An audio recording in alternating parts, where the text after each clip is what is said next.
আসসালামু আলাইকুম। আজ আমি আবারও হাজির হয়ে গেলাম নতুন একটা রেসিপি নিয়ে। আজকের রেসিপি নারকেলের পুর বানানোর রেসিপি। এই নারকেলের পুরটা এভাবে বানিয়ে আপনারা নর্মাল ফ্রিজে সংরক্ষণ করতে পারেন। আর যখন খুশি তখন বের করে পিঠা খেতে পারেন। এইভাবে নারকেলের পুরটা দিয়ে আপনারা পুলি পিঠা, পাটিসাপটা, ভাপা পুলি এগুলো বানিয়ে খেতে পারেন। আর বাজারে যেহেতু নারকেলের দাম চওড়া, সেহেতু আমি একটু নারকেলটা সাশ্রয় করার চিন্তায় আমি ইউনিকভাবে এই পুরটা বানিয়েছি। আসুন দেখে নিয়েছি। আমি প্রথমে একটা কড়াই বসিয়ে দিয়েছি। কড়াইটা যখন হালকা গরম হয়ে আসবে সেই পর্যায়ে আমি দিচ্ছি 1 বাটি চালের আটা। এই চালের আটাটাকে আমি এখন ভেজে নেব। কালো বা লাল করে ভাজা যাবে না, এটাকে হালকা মিডিয়াম আঁচে ভাজতে হবে।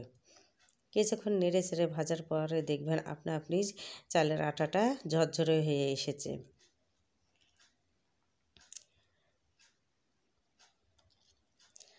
এভাবে যখন ঝরঝরে হয়ে যাবে চালের আটা, তখন আপনারা বুঝবেন যে আটাটা ভাজা হয়ে গেছে। এ পর্যায়ে আটাটা নামিয়ে নেব।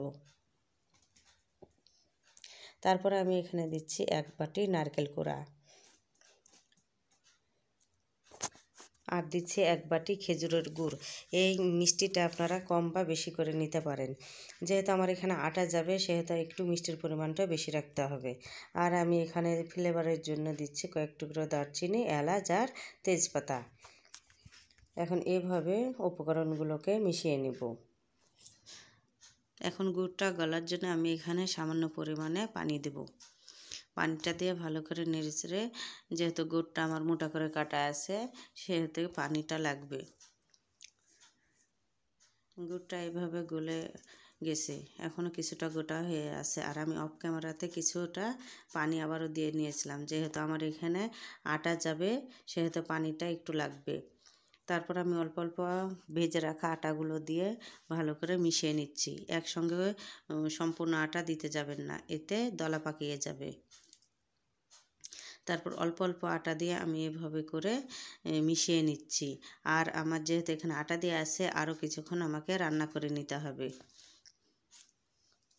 আর খেয়াল রাখতে হবে যে তলা থেকে যাতে লেগে না যায়, ভালো করে হবে। এইভাবে করে এই পুরটা আমার বানানো হয়ে গেছে। নারকেলের পুরটা মনে হচ্ছে নরম হয়ে আছে। এটা যখন নর্মাল ফ্রিজ বা আরও কিছুক্ষণ বাইরে থাকবে, এই পুরটা আরও শক্ত হয়ে যাবে। নতুন নতুন ভিডিও পেতে আমার চ্যানেলটাকে সাবস্ক্রাইব করে রাখুন। আল্লাহ হাফেজ।